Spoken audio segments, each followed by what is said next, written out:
قاری محمد طیب قاسمی کے YouTube channel کو سبسکرائب کیجیے اور امن کے پیغام کو پھیلانے میں ہماری مدد کیجیے اور نیچے دیے گئے ہوئے بیل آئیکن کو کلک کریں تاکہ ہر آنے والی نئی ویڈیو آپ کو براہ راست مل سکے۔ دارقطنی نے، مسند بزاز نے، معجم طبرانی نے اس حدیث کو نقل کیا ہے کہ جناب نبی کریم علیہ الصلوۃ والسلام نے فرمایا،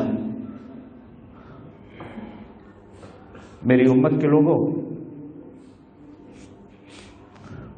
میں تمہیں ایک گارنٹی دیتا ہوں، آؤ ایک سودا کرتے ہیں، تو مجھے ایک وعدہ دے دو، میں تم کو وعدہ دیتا ہوں، تم مجھے ایک چیز کی ضمانت دے دو، میں تم کو ایک چیز کی ضمانت دے دوں۔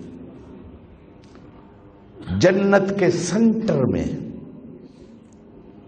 میں بالکل قیامت والے دن اللہ سے سونے کا محل لے کے دوں گا، میں ضامن، حضور فرما رہے، میں گارنٹی دیتا ہوں۔ آپ ہارون آباد میں رہتے ہیں، میں نے تو خیر بازار نہیں دیکھا، لیکن اس کا جو سنٹر ہوگا اس کے اندر کیا قیمت ہوگی پلاٹ کی، اور کونوں اور کناروں پہ کیا قیمت ہوگی وہ آپ بھی جانتے ہیں، میں بھی جانتا ہوں۔ پھر بڑے سے بڑے شہر میں چلے جائیں تو سنٹر میں کیا قیمت ہوگی۔ جنت بے شک اللہ کی ساری قیمتی ہے، لیکن جو جنت کا سنٹر ہے وہ مقام محمود کا پڑوس ہے۔ زور سے کہہ دو سبحان اللہ، مقام محمود کا پڑوس۔ بس اتنی بات کافی ہے کہ وہ مقام محمود کا پڑوس۔ ایک صحابی ہیں، ایک دن آ کر عرض کرتے ہیں، یا رسول اللہ، زور سے کہہ دیں صلی اللہ علیہ وسلم، نہیں، زور سے۔ یہ جمعے کا آج دن ہے، آپ صلی اللہ علیہ وسلم نے فرمایا جو جمعے والے دن مجھ پر درود پڑھتا ہے سیدھا میرے روضے میں مجھ تک پہنچتا ہے، سیدھا۔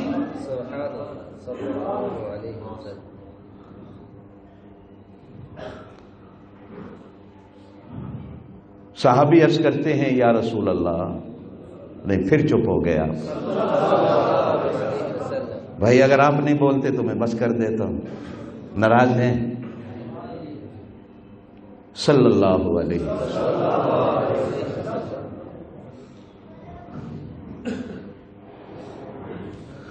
حضور صلی اللہ علیہ وسلم بیٹھے ہیں منبر پر، اور وہ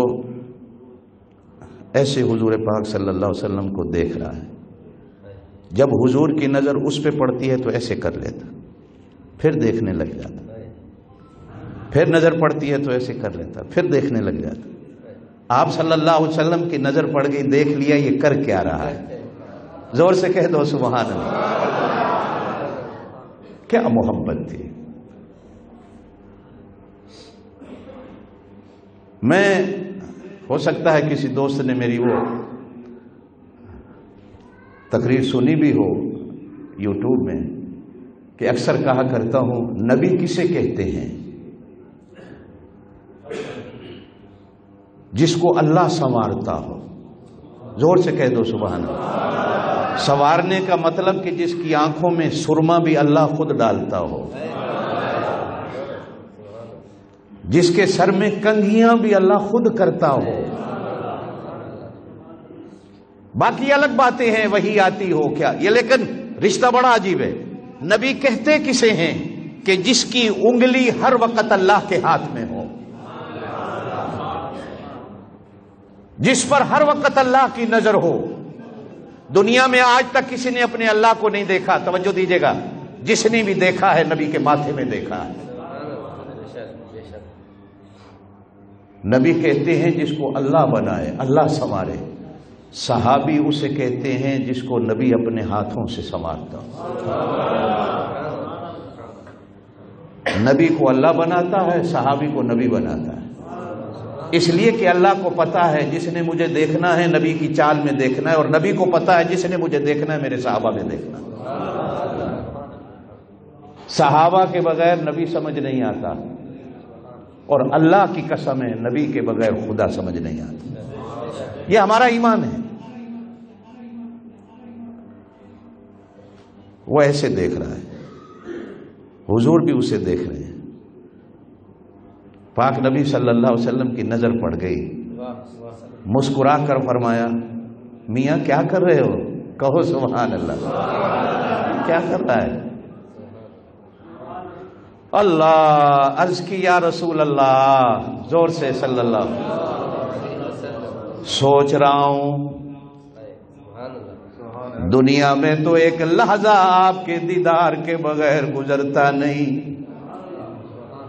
نکلتا ہوں گھر جانے کے لیے، راستے سے پھر مڑ آتا ہوں آپ کا دیدار کر لوں. گھر پہنچتا ہوں پھر آتا ہوں آپ کا دیدار کر لوں. ایک چیز پریشان کیے ہوئے ہے یا رسول اللہ، زور سے زور سے، قیامت والے دن آپ کی جنت مقام محمود ہوگی، نہ جانے ہماری جنت کہاں ہوگی. دنیا میں تو دیدار صبح شام ہوتا ہے، نہ جانے جنت میں آپ کا دیدار ہوگا کہ نہیں ہوگا. اتنی درخواست کرتا ہوں، اگر اس غریب پر ترس کھا لیں، اپنے مقام محمود کی پوڑیاں تے سیڑھیاں دے تلے ایک جھگی بنان دی مینوں اجازت مل جائے. تسی آؤ میں ویکھاں، تسی جاؤ میں ویکھاں. ہو سکتا ہے کچھ؟ میں پریشان ہوں یا رسول اللہ، بیٹھا رہوں گا بس. آپ کو آتے جاتے تھے. ہاں، بعض علماء نے تو لکھا ہے کہ وہ صحابی حضور کو وضو کرا رہے تھے. ایک حدیث میں یوں بھی آتا ہے، ہمیں کہا ہے، توجہ دینا، ہمیں کہا ہے کہ وضو خود کرو. مستحبات وضو میں مستحب ایک یہ بھی ہے کہ اپنے ہاتھوں سے وضو کرو، ہے نا؟ جو ساتھی تبلیغی جماعت میں جاتے ہیں ان کو تو پتہ ہوگا، جو نہیں جاتے شاید ان کو نہ پتہ ہو. تبلیغی جماعت میں جایا کرو، وضو کے فرائض سنت مستحبات تمہیں یاد ہو جائیں گے، نماز کے واجبات یاد ہو جائیں گے. ہم جاتے نہیں اس لیے ہمیں یاد نہیں.